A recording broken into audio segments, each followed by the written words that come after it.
मिथुन राशी साप्ताहिक राशी भविष्य 2 नोव्हेंबर ते 8 नोव्हेंबर. शनिदेव तुमच्या चंद्र राशीच्या 10व्या भावात उपस्थित असतील आणि अशात या सप्ताहात तुम्हाला आपल्या शारीरिक आणि मानसिक लाभाच्या प्राप्तीसाठी ध्यान व योग केले पाहिजे. यासाठी जर गरज पडली तर तुम्ही कुणी विशेषज्ञाची मदत ही घेऊ शकतात, कारण ही वेळ तुमच्या आरोग्यासाठी उत्तम राहील. परंतु या वेळेला झोपून वेळ खराब करण्यापेक्षा याचा उत्तम लाभ घ्या.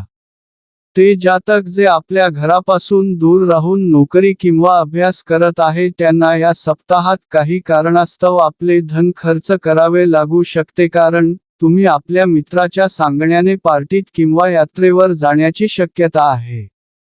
कोणत्याही कारणास्तव रात्री उशिरापर्यंत घराबाहेर राहणे किंवा आपल्या सुविधांवर जास्त पैसे खर्च केल्याने या आठवड्यात आपल्या पालकांना राग येऊ शकतो.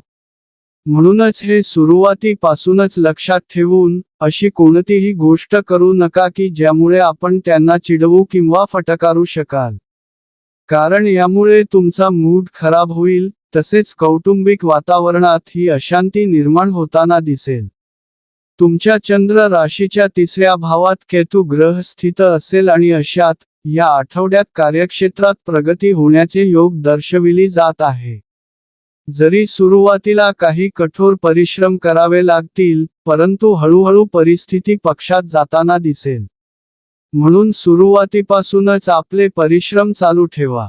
यावेळी विद्यार्थ्यांना भरपूर यश मिळेल. सोबतच तुमच्यावर बऱ्याच शुभ ग्रहांचा प्रभावही तुम्हाला उत्तम परिणाम देण्याचे कार्य करेल. म्हणून ते विद्यार्थी जे शिक्षणासाठी विदेशात जाण्याचे स्वप्न पाहत आहे त्यांना ग्रहांच्या या शुभ दृष्टीने आपल्या मनासारख्या शाळा किंवा कॉलेजमध्ये दाखल होण्याचे योग बनतील. या आठवड्यात उपाय: नियमित विष्णू सहस्रनामाचा पाठ करा.